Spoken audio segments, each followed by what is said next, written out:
এই সিজনে প্রচুর পরিমাণ তরমুজ খাওয়া হয়েছে, বিশেষ করে রোজার টাইমে। আর এখনও তো খাই, কিন্তু এই তরমুজটার মতো খারাপ তরমুজ আর একটাও ছিল না। এটা দেখতে খুবই সুন্দর ছিল, কিন্তু খেতে একটুও ভালো ছিল না, একটুও মানে মিষ্টি ছিল না, একদম পানসে।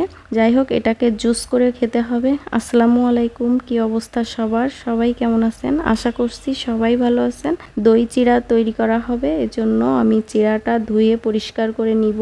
আর এটা কিন্তু ভেজানোর কোনো প্রয়োজন হবে না, শুকনায় রাখতে হবে। পরিষ্কার পানি দিয়ে আমি সুন্দর মতো ধুয়ে নিচ্ছি। আর যতক্ষণ না পরিষ্কার পানি বের হবে চিড়া থেকে, ততক্ষণ আমি ধুয়ে নিব। মানে 2 থেকে 3 বার কিন্তু আমি ধুয়ে নিছি। তারপর এরকম শুকনো টাইপের রেখে দিছি। তারপর একটা টিফিন বাটিতে করে চিড়ার লেয়ারটা আমি দিয়ে নিছি প্রথমে। আর চিড়ার লেয়ারটা কিন্তু দেওয়া হয়ে গেলে আমি দই দিয়ে দিব।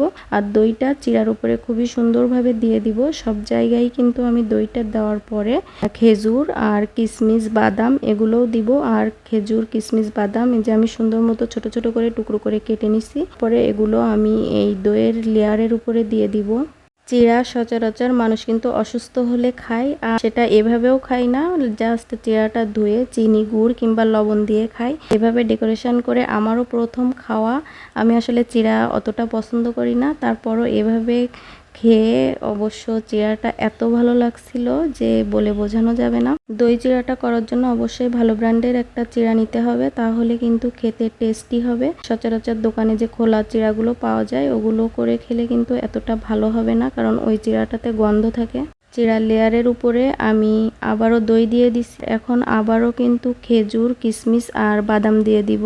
এই ডেজার্টটা অবশ্য রোজার টাইমে করা হয়েছিল, আর ওই দিনে ইফতারিতে সব থেকে পছন্দের খাবার ছিল আমার এটা। ঠান্ডা ঠান্ডা এই ডেজার্টটা খেতে খুবই ভালো লাগছিল। ইফতারির সময় একদম কলিজাটা ঠান্ডা হয়ে গেছিল। এখন বক্সের মুখটা আটকায়ে আমি ফ্রিজে রাখবো, আর ফ্রিজে রেখে খেলে সব থেকে বেশি ভালো লাগবে। এটা কিন্তু ঠান্ডা ঠান্ডাই খেতে বেশি ভালো লাগে। খেতে তো ভালো হয়েছিল, দেখতেও কিন্তু মাশাল্লাহ খুবই লোভনীয় হয়েছে। এখন আসি তরমুজ নিয়ে। এই তরমুজটা তো খেতে একদমই ভালো ছিল না, পানসে ছিল। এজন্য ভাবছি যে তরমুজটা দিয়ে জুস করে খাবো। আর তরমুজটা আকারেও অনেক বড় ছিল।